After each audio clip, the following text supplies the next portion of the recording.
Captaincy is about making right decision whether on the field or off the field. इसलिए मैं country delight पर भरोसा करता हूँ। They deliver 100% pure buffalo milk to my doorstep by 7 AM। Don't just enjoy our matches, enjoy village fresh buffalo milk too. Download the Country Delight app. India today ఇంటర్వ్యూలో ఆంధ్రప్రదేశ్ ముఖ్యమంత్రి చంద్రబాబు నాయుడు చాలా అంశాలకు సంబంధించి స్పందించారు. ముఖ్యంగా లోకేష్ రాజకీయ భవిష్యత్తుకు సంబంధించి యాంకర్ అడిగిన ప్రశ్నలు కూడా సమాధానం చెప్పారు. ఫస్ట్ది, టీడీపీ వర్కింగ్ ప్రెసిడెంట్గా లోకేష్ను నియమించడంలో ఎందుకు లేట్ అవుతోంది, పార్టీలో ఏదైనా రెసిస్టెన్స్ ఉందా అని చెప్పి అడిగిన దానికి చంద్రబాబు నాయుడు రెస్పాండ్ అయ్యారు. సార్ ఒకసారి వినిపిస్తాం. Your son Nara Lokesh sir, he's the IT minister. He's I interviewed him a few months ago, very progressive in many ways. Is he going to be the next working president of the TDP? Why has that got delayed? We've been hearing about it for the last couple of months, but it's not happened. Is there resistance within your party to him? No, my party is totally supporting. Public also are supporting. There is no second thought. He is the acceptable person in the party. Even we are promoting youth in a big way. If you see in Delhi, our parliamentary party is the youngest parliamentary party in the country. My Ram Mohan Naidu, youngest minister in the cabinet. And also my assembly, if you see, young assembly in the country. That is where we are moving. Even youngsters are playing very dominant role. Knowledge by seniors, experience and wisdom, and youngsters education, skill, capacity. So how to bridge all this. So Nara Lokesh will be the next president? Okay sir, first ఇది పార్టీలోను పబ్లిక్లోను ఎటువంటి resistance లేదు అంటూ ఉన్నారు చంద్రబాబు నాయుడు. అంటే తెలుగుదేశంలో resistance ఏముంటుంది, ప్రజల్లో resistance ఉందా లేదా అనేది ప్రజలు ఒక పార్టీకి ఎవరు నాయకుడు అనే యాంగిల్లో ప్రజలకు ఆలోచించరు.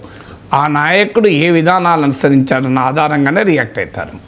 సో అందువల్ల ఇప్పుడు తెలుగుదేశం పార్టీకి చంద్రబాబు నాయుడు నాయకుడా, లోకేష్ నాయకుడా అనే దానికన్నా ఎవరి నాయకత్వంలో ఏం జరుగుతుందన్న దానిపైన ప్రజలు రియాక్ట్ అవుతారు కదా. అందువల్ల ప్రజలు లోకేష్ పట్ల ప్రత్యేకమైన వ్యతిరేకత ఎందుకుంటారు, ప్రజలకు సంబంధించిన వరకు who governs what they do అనేది ఇంపార్టెంట్ తప్ప హూ ఆర్ దే అని కాదు. మన దేశంలో వారసత్వ రాజకీయాలు ఒక్క ఆంధ్రప్రదేశ్లోనే లేవు కదా, దేశమంతటా వారసత్వ రాజకీయాలే కనుక ఇండియాలో పొలిటికల్ సర్కిల్స్లో ఉపన్యాసాలకు సెమినార్లలో డైనాస్టిక్ పాలిటిక్స్ను వ్యతిరేకించవచ్చు, కానీ ప్రజలే వ్యతిరేకిస్తలేరు.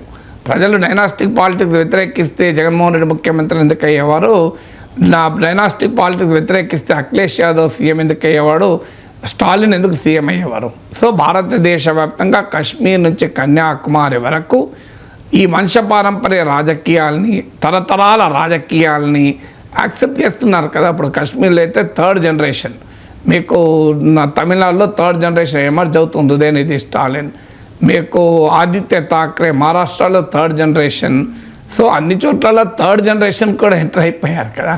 సో అసలు వారసులు లేని చోట వారసులు బంధుత్వాల నుంచి కూడా, ఇప్పుడు మమతా బెనర్జీ, మాయావతి ఉన్నారు, వాళ్ళు పెళ్లి చేసుకోలేదు కనుక వాళ్ళ పిల్లలు ఉండే అవకాశం లేదు. కానీ మేనల్లుడు ఆకాష్ ఆనంద్ మాయావతి వారసుడుగా ముందుకొచ్చాడు, అభిషేక్ బెనర్జీ ముందుకొచ్చాడు కదా. అందువల్ల దేశమంతటా జరుగుతున్నది ఇది. ఆంధ్రప్రదేశ్లో ప్రత్యేకంగా ప్రజలు ఈ వారసత్వ రాజకీయాలు ఎందుకు వ్యతిరేకిస్తారు, సో ఎక్కడా వ్యతిరేకించలేదు కదా. సో అది రైటా రాంగా డెమోక్రసీలో అది వేరే చర్చ. ప్రజలు వారసత్వ రాజకీయాలను చీదరించుకుంటారనేది నిజం కాదు. అనేక మంది ఎమ్మెల్యేలు, ఎంపీలు, మీరు లెక్కలు తీయడం అందరూ వారసులే కదా. సో వారసులు ఎన్నికవుతున్నారు. అసలు భారతదేశంలో రాజకీయాలు అనేది ఒక భూస్వామ్య విధానం లాగా ఉంటుంది. తండ్రి, తాత, మనమడు ఇట్లా రాజకీయాలు గెలుస్తూనే ఉంటారు, వేరే వాళ్ళకి అక్కడ స్కోపే రాదు కదా. సో అందువల్ల that is how the politics are run. కనుక ప్రజల నుంచి ప్రత్యేకంగా వ్యతిరేకత లోకేష్ మీద రావడానికి అవకాశం ఏం లేదు. That is a party transition. ఆ తర్వాత లోకేష్ నాయకత్వంలో తెలుగుదేశం సమర్థవంతంగా ఉంటే ప్రజలు ఆహ్వానిస్తారు, సమర్థవంతంగా లేకపోతే వ్యతిరేకిస్తారు తప్ప లోకేష్ చేయడం పట్ల ప్రజల్లో ప్రత్యేకమైన వ్యతిరేకత ఏముంటుంది. ఇక పార్టీలో వ్యతిరేకతకు అవకాశమే లేదు. ప్రాంతీయ పార్టీల్లో అలాంటి వ్యతిరేకతలు ఉండవు, ఉన్నా నిలబడవు. అవి అల్టిమేట్గా అందరికీ తెలుసు. టీడీపీలో చంద్రబాబు నాయుడు తర్వాత నాయకుడు లోకేషే అని అందరికీ తెలియదు. అది అంత అమాయకుల పార్టీలో ఉన్నవాళ్ళు. సో అందువల్ల తెలుగుదేశం పార్టీలో ప్రతిఘటన రెసిస్టెన్స్ ఉండదు. అయితే ఇంకా సమయం ఆసన్నమైందా లేదా, లోకేష్ ఇంకా పూర్తిగా ఎవాల్వ్ అయ్యాడా లేదా, లోకేష్ చంద్రబాబు నాయుడు లాగా పార్టీకి నాయకత్వం ఇవ్వగలుగుతాడా లేదా, ఆయన ప్రజల్లో జనాకర్షక్తి కలుగుతాడా లేదా, ఇలాంటి అనుమానాలు సందేహాలు తప్పనిసరిగా ఉంటాయి కదా. ఇనీషియల్గా ఎవరికైనా ఉంటాయి కదా. ఇప్పుడు కొత్తగా నాయకుడు ఎమర్జ్ అవుతున్న క్రమంలో చంద్రబాబు నాయుడుకున్న చరిత్ర లోకేష్కున్న చరిత్రలో తేడా ఉన్నప్పుడు కొత్తగా నాయకుడు అవుతున్న టైంలో ఉంటారు కదా. ఇప్పుడు ఆఫీస్ కొత్త బాస్ వస్తే ఈ బాస్ ఎలా ఎఫెక్టివ్గా పనిచేస్తాడా లేడా, అందరితో ఎలా ఉంటాడా లేడా అని చర్చలు జరిగాయి మన దగ్గర. కొత్తగా పెళ్ళైన తర్వాత ఇంటికి వచ్చిన ఆడబిడ్డను అడగర తల్లిదండ్రులు, అమ్మ తల్లి వీడు మంచిగా చూసుకుంటాను మీ ఆయన అని అంటారు కదా. సో అందువల్ల కొత్తగా ఏది వచ్చినా కూడా అలాంటి అనుమానాలు సందేహాలు సహజం కదా. తెలుగుదేశం బాగుండాలి, తెలుగుదేశం పచ్చగా ఉండాలని కోరుకునే వాళ్ళు ఈ ట్రాన్సిషన్ పీరియడ్లో సహజంగా ఆ అనుమానమో సందేహమో భయమో ఉంటుంది. దట్ డజంట్ మీన్ వ్యతిరేకత అనలేదు దాని వ్యతిరేకత కాదు.